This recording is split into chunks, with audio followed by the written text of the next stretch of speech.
Bolani pampersda uxlatish mumkinmi? Laksol. Pampers bu zamonaviy qulaylikmi? Yo'q. Bu yashirin tuzoq.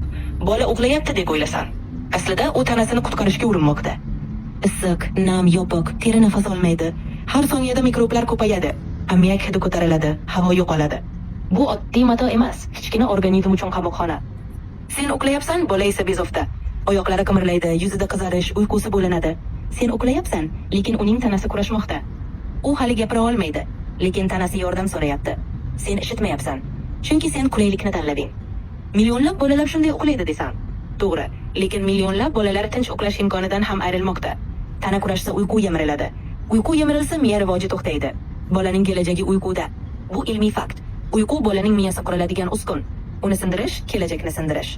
Ha, ba'zi holatda pampers kerak. Yo'lda, mehmonlikda, kasallikda, har tun emas, har kecha emas. Bola uyquda erkin nafas olishi kerak. Toza mato, toza havo. Mana haqiqiy himoya.